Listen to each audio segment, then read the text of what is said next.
Salut, c'est Ben de Retour d'Expérience et aujourd'hui on va parler des filtres mist. Content de vous retrouver pour une nouvelle vidéo, ça fait un moment qu'on s'est pas vu parce que il y a beaucoup de boulot tout de suite, il y a des mariages, il y a de l'événementiel, il y a eu le Hellfest, je vous invite à aller voir la petite vidéo que j'ai fait sur le Hellfest avec le Panasonic S5 II et le Sigma 2870 et le Sirui 35mm 1.8, bref, beaucoup de boulot, mais me revoilà et aujourd'hui je vais vous parler de ces deux petits trucs là. Ça, ce sont des filtres mist qui m'ont été envoyés par KNF Concept. Comme d'habitude, KNF c'est une marque avec laquelle je travaille de temps en temps. Ils m'ont envoyé ces filtres, ils m'ont dit tu testes, tu fais ce que tu veux, ils ont aucun droit de regard sur ce que je vais faire et sur ce que je vais dire. Si c'est de la daube, je le dirai, et si c'est bien, je le dirai. Et alors un filtre mist c'est quoi? Un filtre mist c'est un filtre quasi transparent que vous mettez devant votre optique et qui a la particularité de diffuser la lumière. Si vous regardez derrière moi, les lumières qui sont là sont diffuses, c'est comme s'il y avait un léger brouillard devant. L'avantage c'est qu'on ne perd pas le piqué. C'est une idée reçue de penser que le filtre, finalement le filtre mist c'est un filtre qui floute l'image. C'est pas du tout ça, moi j'ai fait le test, je vais essayer de vous le mettre en même temps ici. Il faut savoir qu'entre un filtre mist et pas de filtre, vous ne perdez pas le piqué, c'est-à-dire que votre sujet, là en l'occurrence c'est moi, reste piqué exactement pareil, en tout cas pour les filtres de KNF Concept que j'ai testé là, c'est exactement identique, je vais aller voir jusqu'à 400%, et même à 400%, le piqué est identique, mais dès que vous avez une source de lumière, elle est diffusée comme s'il y avait une légère fumée, une légère brume, ça donne un effet qu'on dit un petit peu cinéma, parce que oui, ça fait à peu près 1 an et demi, 2 ans qu'on parle beaucoup des filtres mist parce qu'on dit c'est un ingrédient de l'image cinéma comme les matchbox, la lumière, la brume, la fumée, filmée à 1/50 de seconde en angle, etc. Oui, tout ça, ça fait partie d'un ensemble de choses qui font qu'une image a un look ciné, mais ce qui fait un look ciné avant tout, c'est votre lumière. Et donc, quitte à avoir une bonne lumière, là j'ai pas fait le même setup lumière que d'habitude, le fait d'avoir un filtre mist, ça diffuse, ça donne un effet beaucoup plus doux sans pour autant perdre en piqué sur votre sujet. Alors comme je vous le disais au début, il existe différents niveaux de filtres mist. Vous avez du 1/8, du 1/4, du 1/2, du 1, et j'imagine qu'il doit y avoir encore plus. Mais là je pense qu'on commence à devenir bien gras. Moi j'ai fait le choix de vous mettre du 1/8 ici et du 1/4 ici. Pourquoi? Parce que je considère qu'un effet réussi est un effet qui ne se voit presque pas. Pour moi un bon effet ça souligne quelque chose. Ça le met pas en gras, juste ça le souligne. Ça donne un petit effet à peine perceptible. J'aurais pu faire cette vidéo avec un filtre 1/8 et ne pas vous le dire. Et probablement qu'une partie d'entre vous n'aurait pas tellement vu la différence, mais maintenant que je vous le dis, vous vous dites « Ah oui, c'est vrai, dis donc, les lumières, elles sont un petit peu plus douces que d'habitude. » Ça vient des filtres mist. Et pour que ça fonctionne, selon moi, il faut que le ratio de diffusion reste assez faible pour juste souligner une intention. Alors les filtres mist sont beaucoup utilisés aujourd'hui, je vous invite à aller voir la chaîne de Lumetri qui, à chaque fois qu'il fait un facecam, il a toujours ses pavotubes là, de Nine Light derrière et il y a tout le temps une diffusion qui est appliquée derrière, c'est des filtres mist.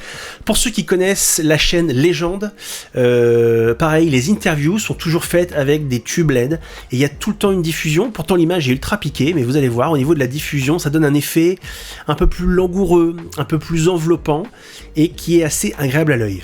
Mais là vous allez me dire, mais Benjamin, est-ce qu'on a besoin de ces filtres pour faire de belles images? Bien sûr que non, encore une fois, ça souligne une intention. C'est utile lorsque vous voulez faire une interview, ça permet de donner un cachet particulier à vos images. Moi, j'ai fait le choix de les tester sur un mariage. Dès que j'ai eu les filtres, je savais déjà où j'allais les utiliser, à quel moment précis. Je les ai pas mis sur tout le mariage, ça aurait fait beaucoup trop. Mais je savais qu'à un moment précis du mariage, à un temps donné, ça allait être utile, c'était au niveau de l'habillage. Parce que lors du rendez-vous de préparation avec mes mariés, j'insiste toujours lourdement, très lourdement, sur le fait que l'habillage, la coiffure, le maquillage se déroulent dans la pièce la plus lumineuse possible. Il y a toujours une chambre, moi je travaille tout le temps dans des domaines, dans des châteaux, il y a toujours des pièces qui sont au nord, qui ne sont pas éclairées, ou moi je vis en Normandie, on a des vieux manoirs avec des fenêtres qui sont grandes comme ça. Mais il y a toujours une pièce en particulier, une belle chambre avec une grande ouverture lumineuse. Et dans cette pièce-là, je veux que mes mariés se préparent. Et du coup, je sais que j'aurai une belle lumière parce que généralement, on est le matin et c'est là que la lumière est une des plus belles. Alors, on n'est pas sur l'heure bleue, on est un petit peu plus tard. Généralement, ils s'habillent en fin de matinée, mais la lumière n'est pas la plus dure. Et quand ça passe dans les fenêtres, ça donne toujours un effet sympa. Et là, je me suis dit, faut que je teste absolument le mist à ce moment-là, et ça donne le résultat que je suis en train de vous montrer en ce moment, les images que je vous diffuse. Et je trouve que ça donne un cachet particulier. Pour le coup, là j'étais sur du 1/8, il me semble. Et alors évidemment, c'est pas un filtre qu'il faut utiliser tout le temps, sinon on n'est pas dans l'effet discret, on n'est pas dans le sous-entendu, on est dans le gras. Moi je l'utilise que à ce moment précis parce que je trouve que ça rajoute une plus-value. Le moment de l'habillage, je trouve que c'est un moment hyper important. C'est le moment dans la vie d'une femme, généralement, qui veut se marier, qui a ce projet depuis longtemps. C'est un moment charnière, le moment où on enfile sa robe de mariée pour de vrai, avec sa maman, ses sœurs, ses témoins qui viennent mettre les boutons, etc. Il y a quelque chose de symbolique, c'est en principe quelque chose qu'on fait qu'une seule fois dans sa vie, et du coup, ça a une saveur très particulière, cette espèce de fantasme de la robe de mariée, et du coup, il faut que les images soient belles, généralement elles le sont, quand on sait s'y prendre, c'est difficile de rater un habillage.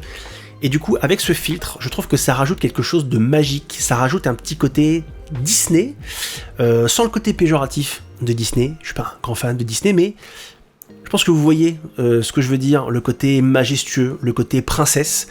Et le filtre mist accentue légèrement, il souligne légèrement ce truc-là, et ça, moi, j'aime bien. Alors évidemment, c'est pas le genre de filtre qu'il faut utiliser à tort et à travers dans toutes vos productions, c'est pas le genre de filtre qu'il faut utiliser quand il y a un apport de lumière vraiment trop fort, parce que pour le coup, quand vous avez beaucoup de lumière, tout est un peu flou, tout est un peu cotonneux, et du coup vous perdez l'intérêt du filtre, et sans perdre de piqué, il y a quand même une espèce de sensation de flou qui est pas très agréable, donc il faut l'utiliser dans des moments où votre lumière est visible, et lisible, est disponible en quantité, mais n'est pas dominante dans votre image. Alors il y a beaucoup de marques qui existent, qui proposent des filtres mist, mais je les ai pas testés, des marques assez haut de gamme. Moi, j'ai voulu passer par KNF Concept, et honnêtement, je trouve le résultat très bien. En fait, c'est largement satisfaisant. Peut-être que si je mettais un filtre de malade à 400 balles à côté, je verrais une différence flagrante, mais là, tel que je l'utilise là, dans mes productions, et ben ça marche déjà très bien. Ils sont pas hyper élevés. Je peux pas vous donner une idée de tarif parce que ça évolue, et théoriquement au moment où cette vidéo va sortir, on va être au moment des Amazon Prime Days, quelque chose comme ça. Donc en description, il y aura un lien vers le catalogue de KNF Concept avec les filtres qui sont là. Et du coup, vous aurez en principe des promos et des réductions qui font que vous paierez moins cher. D'autant que ces deux filtres, vous pouvez les avoir en pack. Moi, c'est ce que j'ai fait. Il y avait des bundles avec les deux filtres, et comme 1/4 et 1/8, c'est exactement ce qu'il me fallait. Et ben voilà, et donc n'oubliez pas qu'il vous faut les petits adaptateurs, les petits step-up rings, selon votre objectif. Donc voilà, je vous laisse aller voir en description le catalogue de ce qu'il y a, en espérant que vous le touchiez à un prix avantageux, sachant que, voilà, je vous le redis au niveau du prix, il me semble que c'est correct. On doit être à 70 €, le filtre, mais en bundle c'est moins cher, et là à l'occasion des Prime Days c'est encore moins cher. Aucune obligation d'achat, comme d'habitude, vous faites comme vous voulez, c'est un lien qui n'est pas affilié par moi, c'est un lien de KNF, donc moi je gagne rien, mais j'ai été satisfait de mon expérience avec les mists. Ça faisait un moment que j'avais envie de les tester, mais j'avais pas envie de les acheter pour les tester, et KNF a été sympa, et m'a proposé tout un parc de matériel que je pouvais tester et qui pouvait m'envoyer.